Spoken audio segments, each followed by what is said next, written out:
noite, graças a Deus. Ok, vamos ler em Josué 5. Eu quero ler do 1 até o 12. Vamos lá.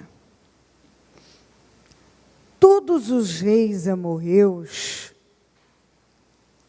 que habitavam a oeste do Jordão, e todos os reis cananeus que viviam ao longo do litoral souberam como o Senhor tinha secado o Jordão diante dos israelitas, até que tivéssemos atravessado. Por isso, desanimaram-se de perder e perderam a coragem de enfrentar os israelitas. Naquela ocasião, o Senhor disse a Josué: faça facas de pedra e circuncide os israelitas. Josué fez facas de pedra e circuncidou os israelitas em Gibeate Aralote. Ele fez isso porque todos os homens aptos para a guerra morreram no deserto depois de terem saído do Egito. Todos os que saíram haviam sido circuncidados, mas todos os que nasceram no deserto, no caminho, depois da saída do Egito, não passaram pela circuncisão. Os israelitas andaram 40 anos pelo deserto, até que todos os guerreiros que tinham saído do Egito morressem, visto que não tinham obedecido ao Senhor. Pois o Senhor lhes havia jurado que não veriam a terra que prometera aos seus antepassados, que nos daria terra onde há leite e mel com fartura. Assim, em lugar deles, colocou seus filhos, e estes foram os que Josué circuncidou. Isso aqui é muito importante, ó. Os israelitas andaram 40 anos pelo deserto, no 6, até que todos os guerreiros que tinham saído do Egito morressem, visto que não tinham obedecido ao Senhor. Pois o Senhor lhes havia jurado que não veriam a terra que prometera aos seus antepassados, que nos daria terra que emana, onde há leite e mel com fartura. Assim, em lugar deles, colocou seus filhos, e estes foram o que Josué circuncidou. Ainda estavam incircuncisos, porque não tinham sido circuncidados durante a viagem. E depois que a nação inteira foi circuncidada, eles ficaram onde estavam no acampamento até se recuperarem. Então o Senhor disse a Josué: hoje removi de vocês, na tradução Almeida Corrigida diz o opróbrio, e que a tradução é humilhação, sofrida no Egito. Por isso até hoje o lugar se chama Gilgal. Na tarde do 14º dia do mês, enquanto estavam acampados em Gilgal, na planície de Jericó, os israelitas celebraram a Páscoa. No dia seguinte da Páscoa, nesse mesmo dia, eles comeram pães sem fermento e grãos de trigo tostados, produtos daquela terra. Um dia depois de comerem do produto da terra, o maná cessou. Já não havia maná para os israelitas, e naquele mesmo ano eles comeram do fruto da terra de Canaã. Ok. A primeira coisa que nós vemos aqui é quando os amorreus viram o que Deus tinha feito por Israel, secando o Jordão para eles passarem, eles que estavam prontos para atacar Israel, perderam a coragem. E perderam a coragem por quê? Porque eles viram que Deus era com Israel e a forma de Deus trabalhar. Secou o Jordão como secou o Mar Vermelho. E eles já estavam prontos para lutar contra Israel. Mas quando eles viram o que Deus fez, a Bíblia diz que eles desanimaram e perderam a coragem de enfrentar os israelitas. E sabe, à medida que a gente vai ganhando força através das nossas vitórias, é exatamente isso que acontece na vida. As forças que estão ao nosso redor, apesar de continuarem lutando sempre, quando um cristão ele tem um posicionamento firme de fé, ele entra sempre para vencer qualquer batalha. Então, seja o que for que está fora, sempre cai.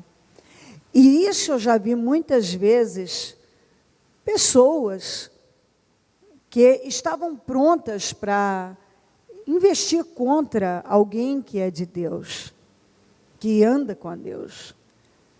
Mas, por observar a vida daquela pessoa que está sempre em ascensão, a coragem dela, a postura de coragem dela na vida, muitos desistem. Isso eu já, inclusive, li muitos testemunhos eu já tive em como esse caso aqui. Pessoas que estavam prontas para lutar contra alguém, um homem, uma mulher de fé, mas aquele comportamento de fé, aquela força e o histórico de vitórias leva a pessoa a desanimar. Por isso que eu sempre digo às pessoas, eu falava ainda ontem ou anteontem para alguém, a pessoa desanimada, levanta para mim, Pedroso, a pessoa desanimada com a situação, e chateada e etc., chateada com acontecimentos N, e eu disse, preste bem atenção, e tinha ido ao médico, e em função do que anda sentindo, o médico julgou que disse que estava com depressão e tal. Eu disse, olha, isso é um problema espiritual. E você não vai ganhar respeito, nem força, nem admiração de ninguém, nem da sua família, nem das pessoas que estão te rodeando, cedendo a esse espírito. O que você sente hoje é espiritual, e você só vai vencer de forma espiritual. As pessoas não vão se voltar para você e olhar de uma maneira admirável, ou com o respeito que você tanto quer, se não for vencendo. Às vezes, eu vejo pessoas que querem chamar a atenção, até de Deus, de forma totalmente emocional. Como é que a pessoa quer chamar a atenção de Deus, a atenção da família, mostrando fraqueza, e se decaindo, e se abatendo? Você não ganha o respeito de ninguém desta maneira. Você ganha pena. No máximo, de Deus não. Pena de Deus não tem pena de ninguém. Mas o máximo que você pode encontrar dentro da sua casa, ou dentro das pessoas que estão ao redor de você, é pena. E eu penso que esse não é um sentimento que você deva desejar para a sua vida. Como é que os amorreus se intimidaram e desanimaram e perderam a coragem de lutar contra Israel? Pelo histórico de vitórias, pela força, por verem que Deus era com Israel. Você não ganha o respeito de ninguém de outra maneira. Admiração. De forma nenhuma, não é contando problemas que alguém vai gostar mais de você. Não é mostrando uma vida sofrida que alguém vai te respeitar mais. Mas é através das suas conquistas e das suas vitórias. Algumas pessoas nunca entenderam isso. Então, essa pessoa que eu falava, nitidamente ela quer desesperadamente chamar atenção para ela. E eu disse, você está escolhendo a pior maneira de chamar atenção para você. Se você quer ser amada, não vai ser assim. Quer ser admirada, não será assim. Se você quer que as pessoas gostem de estar ao teu redor, não vai ser se entregando aos problemas da vida, à tristeza, à depressão. Porque não é isso, isso não eleva, esse tipo de comportamento não eleva ninguém. Mas baixa. As pessoas querem estar do lado de pessoas fortes, bem-humoradas, de vencedores. As pessoas gostam de estar ao lado de vencedores. Os inimigos não temem os fracos, temem os fortes. Pessoas fracas, elas não são... o comportamento de fraqueza não levanta ninguém. O máximo que você consegue é alguém com pena. Ou, como diz a Bíblia, suportando por amor à palavra. Então, as pessoas reagem muito mal quando elas cedem aos problemas, às situações, porque isso não levanta ninguém e não faz ninguém ser mais amado ou isso e aquilo, de jeito nenhum. Todas as pessoas precisam entender isso. Um comportamento melancólico, fraco, não vai intimidar o inimigo, não vai impor respeito. Você vai conseguir o máximo, a atenção que algumas pessoas acham que estão atraindo, que seria boa, essa não é uma atenção boa quando alguém olha para você porque está com dó de você. A boa atenção é quando as pessoas focam em você, porque a tua história é de vitória. Por isso que você tem que ter na tua cabeça, o espírito que tem que dominar a tua vida, é um espírito valente. Um espírito valente. Não pode, de forma nenhuma, um espírito covarde. Os amorreus queriam atacar Israel, mas desanimaram e perderam a coragem de enfrentar os israelitas. Por quê? Porque ali eles enxergaram, olharam e viram um povo forte, que tinha um Deus forte. Um povo que estava vencendo, não um povo fraco. Então você não vai atrair o respeito às pessoas, os inimigos. Nesse mundo, se você quer realmente respeito e honra, você tem que aprender a superar todas as dificuldades da vida. Você tem que ter dentro do teu espírito, que seja lá o que cruzar o seu caminho, as dificuldades, os problemas, ainda que lá dentro você tenha uma dificuldade imensa de vencer sentimentos e etc. Você tem que colocar força e buscar sempre de Deus um espírito de superação.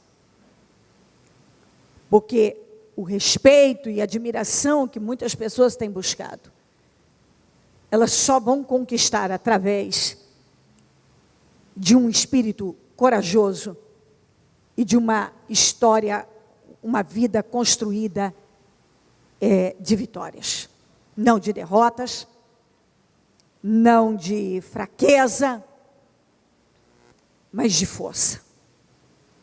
Aí, o Senhor disse, faça facas de pedras e circuncide o povo. Porque todos quando saíram do Egito, foram circuncidados, que significa uma aliança com Deus. Eles fizeram uma aliança com Deus. Só que na caminhada do deserto, eles quebraram essa aliança. E quando eles quebraram essa aliança, eles não entraram na terra. E aí, foi nascendo gente, e os filhos, que inclusive é o que nós lemos, se não me falha a memória, em Deuteronômio 2, os filhos que eles falaram que seriam tomados como despojo de guerra, foram os que entraram na terra. E isso fala, porque eles quando falaram dessa maneira, ofendeu muito a Deus. Porque eles disseram, por que Deus, o Senhor e Moisés, por que vocês nos tiraram do Egito? Agora nossos filhos, eles falam isso com muita força, em Números 14. Agora nossos filhos serão tomados como despojos de guerra. Quer dizer, serão levados como escravos e tal. E o Senhor mostrou que não. Os filhos deles possuíram a terra, mas eles não. Você vê que nós lemos que saíram guerreiros, homens preparados para a guerra. Mas esses morreram no deserto. Então, o que nós vemos aqui? O que adianta tanta preparação e nenhum espírito de fidelidade? O que adianta? Tanta preparação. Os guerreiros morreram no deserto, não entraram na terra. Teoricamente, eles deveriam entrar na terra, mas não entraram na terra. Porque eles até tinham preparação para guerrear, mas não tinham espírito de fidelidade. E diante dos desafios, eles estavam sempre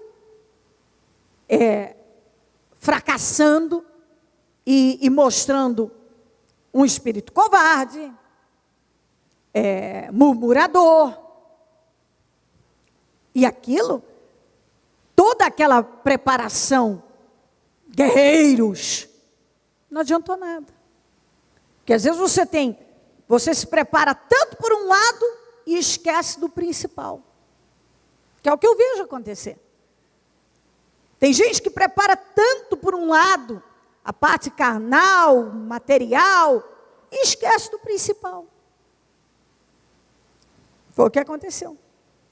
Então, todos os guerreiros morreram no deserto. Não sobreviveram. Por quê? Porque murmuraram, porque tinham preparação para a guerra, mas não tinha espírito para andar em vitória. Porque às vezes a pessoa prepara muito por um lado, mas não prepara o principal. Então esses que até saíram, fizeram uma aliança, mas quebraram na caminhada, morreram. Aí foi nascendo gente durante aquela jornada aí, que eram os filhos deles. E esses, antes deles entrarem na terra, o Senhor falou, não pode entrar assim. Eles precisam fazer aliança comigo, precisa circuncidar, você precisa circuncidar todos. E ali todos fizeram aquela aliança. E quando eles estavam ainda em recuperação, veio o Senhor, no versículo 9, e disse, hoje eu estou tirando a humilhação de vocês, a humilhação, o opróbrio do Egito. Aí alguém vai dizer assim, puxa, mas depois de 40 anos, não, o Senhor trabalhou para isso lá da saída do Egito. Sabe quando a pessoa recebe o Senhor, ela sai da escravidão para a liberdade. Então ali o Senhor está trabalhando para tirar aquela pessoa, para tirar o opróbrio dela, para tirar a humilhação. Mas o que esse pessoal, o que eles fizeram? Eles fizeram tudo errado. Eles, ao invés de manter aquela aliança, não foi isso que eles fizeram. Eles quebraram. Então, apesar de estarem livres fisicamente, eles permaneceram escravos mentalmente. Então, como é que uma pessoa que até fisicamente ela é livre, mas mentalmente ela é escrava? Muitas pessoas têm vivido assim. Ela não está atrás de grades, nada, ela é livre, mas mentalmente ela é escrava. Ela é escrava do pecado, ela é escrava de pensamentos negativos, ela é escrava de um passado, ela é escrava de uma melancolia, ela é escrava de um espírito covarde, ela tem várias situações que algemam, que escravizam, que acorrentam, que colocam atrás das grades uma pessoa que, mesmo tendo a liberdade de ir e vir,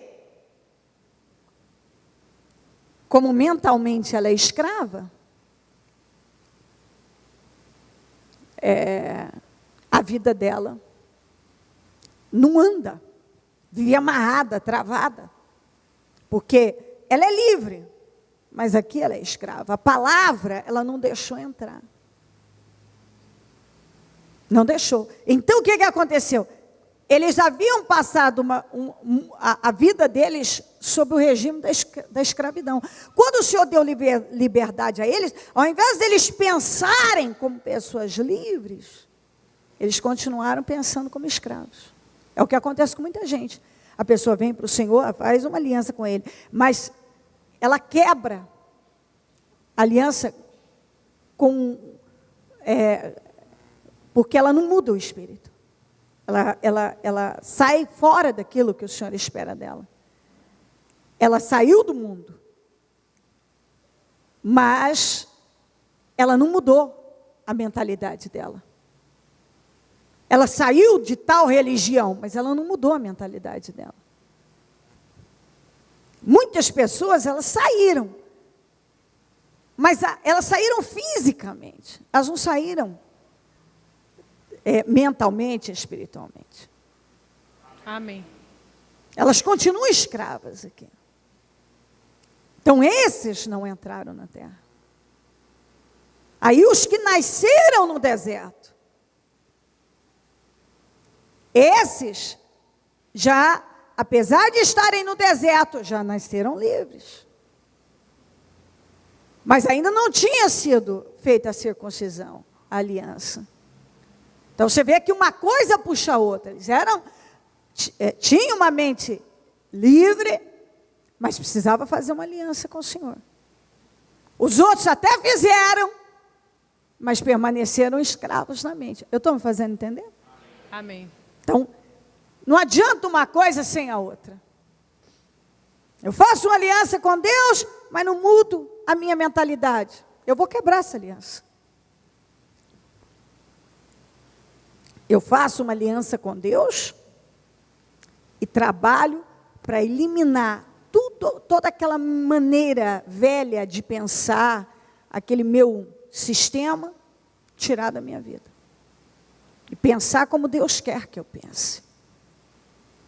Que é a palavra dele. Então, quando eles estavam ainda se recuperando, que fala no 8, no 9, o Senhor veio e disse: hoje eu removi a humilhação sofrida no Egito. O opróbrio, a vergonha. Porque agora eram pessoas não só livres fisicamente, mas livres mentalmente, que fizeram uma aliança, circuncidaram. Fizeram uma aliança com Deus. Então, a partir do momento que a partir daquele momento que tudo estava certo, então, eles entraram no novo tempo. Numa nova etapa de vida. Aquela humilhação que ainda, há tantos anos que eles já tinham saído do Egito, ainda carregavam com eles, por causa do espírito, do comportamento, da mentalidade. Você imagina, você está tão longe já daquele lugar, há tantos anos, mas é como se aquilo ainda estivesse colado em você. Coisas que aconteceram há tanto tempo, tantas coisas faz tempo, faz anos, está longe. Eu já me mudei daquele lugar, eu já saí do meio daquelas pessoas, eu já estou vivendo uma outra vida, porém, é como se não tivesse, porque aquilo ainda está longe, mas está colado em mim. Eu continuo trazendo através da minha mente, através do meu comportamento. Amém. Se você entende e trabalha o que é necessário, cada um tem seus sentimentos, pensamentos, temperamento aí, cada um tem que se achar, se encontrar e trabalhar lá. Aí, depois de tanto tempo, você vê, às vezes uma coisa fica ali. Por que está essa humilhação? Por que está esse problema aqui? Eu estou tão longe do Egito, eu não sou mais escravo. Mas, de alguma maneira, você continua trazendo tudo isso através do comportamento, do espírito, da mente, da forma de pensar, de agir, de reagir. O comportamento escravo, pensamentos que escravizam. Você está longe do Egito, você é livre fisicamente, mas se nada mudar dentro, o Egito continua grudado em você, e você continua livre, mas acorrentado.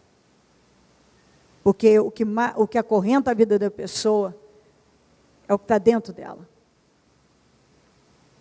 Por isso tem tantas pessoas sem vitória, sem avanços, porque elas não se forçam às mudanças que são necessárias. E essas mudanças que nós falamos, elas têm que acontecer dentro de nós. Porque se elas não acontecem dentro de nós, elas não acontecem aqui fora. Aí ali eles passaram a viver um novo tempo. Ali eles já foram comemorar a Páscoa, e olha que coisa interessante. Essa comemoração, mais uma vez aqui, da Páscoa, Páscoa é passagem, quer dizer, eles estavam realmente, agora comemore mais uma vez, vamos comemorar a Páscoa. A passagem desse tempo, esse tempo fica para trás. E comemoraram, comeram pães sem fermento, grãos de trigo tostados, produtos daquela terra, e que era já colheita daquela terra. Produto da terra. E quando eles comeram no outro dia, já Deus não mandou mais maná. Porque até então eles dependiam do maná. O maná é um tempo de cuidado, mas regrado. Uma coisa mais enxuta. Agora eles partiram o quê? Quando mudou tudo, você vê que tudo é uma questão espiritual mesmo. Quando foi pessoas com nova mentalidade, humilhação foi, a aliança foi feita, a humilhação foi tirada, comemoraram a saída, que nós podemos entender daquele tempo. E começaram num novo tempo. Então agora já não precisava mais do maná, porque agora eles estavam produzindo, e à medida que eles estavam produzindo, não precisava mais. A terra já estava dando o seu fruto, quer dizer, as coisas, era um novo tempo mesmo. Agora eles podiam plantar e comer o que quisessem, não dependiam mais da comida, que foi um tempo de muito cuidado, de muito zelo de Deus, mas uma coisa mais regrada. Agora caminhavam para algo muito, para a abundância. Mas tudo você vê encaminhando, acontecendo com as decisões e definições espirituais. Então, o que vai definir sua vida aqui fora são as definições que acontecem aqui dentro. O que você entende aqui e toma como entendimento e coloca em ação, você dá condições para que as coisas aqui fora sejam mudadas também. Entende isso? E é exatamente o que eu creio que Deus quer fazer. Deus quer agir. Deus quer definir. Nós estamos caminhando para o final do ano para a definição. Eu creio que Deus quer definir e quer operar grandemente. Mas está aqui uma palavra que nos dá a direção. Não preciso repetir tudo novamente. Todo mundo ouviu cada parte com entendimento. Volto a lembrar que o espírito que nos levanta e que nos eleva é o de coragem, é o de resiliência, de força. Essa é a boa atenção que nós atraímos para nós. Qualquer outra, dependendo da forma que a pessoa age, ela não vai atrair a atenção boa que se ela quer atenção, então busque uma boa atenção através de vitórias. Se você quer ser visto, seja visto por suas vitórias, não por derrotas, melancolias, covardias, precipitações, seja lá o que for. O Senhor, essa palavra não vem à toa, ela vem por acaso, né? Ela não vem por acaso, ela vem com propósito. Eu creio que esse é o espírito que tem que entrar dentro de você. O Senhor tira o opróbrio hoje. Tira a humilhação, tira aquilo que estava afligindo a sua vida. Você tem que crer nisso, tem que possuir. Eu vim buscar uma definição e eu vou sair com ela. O Senhor me liberou uma palavra e eu creio que é vitória. É isso que tem que estar dentro de você. Eu não aceito mais nenhum espírito contrário, nada vai me escravizar. Mentalmente, emocionalmente, espiritualmente, eu sou livre. E eu vou viver como um livre em Jesus Cristo, que tem direito a uma vida abençoada, promessas, e eu quero viver e eu vou viver. Então, hoje ele disse, removi de vós o opróbrio, a humilhação. E você tem que absorver e crer, porque cada palavra que o Senhor libera para nós, ela vem com um propósito, e ele se cumpre na vida daqueles que creem, absorvem e já colocam em prática. Eu não sei o que você precisa que seja definido, mas Deus está decidido, e eu creio nisso, a definir o que você precisa. Ele vai, ele pode, ele tem o poder, e eu sei que ele está determinado a fazer.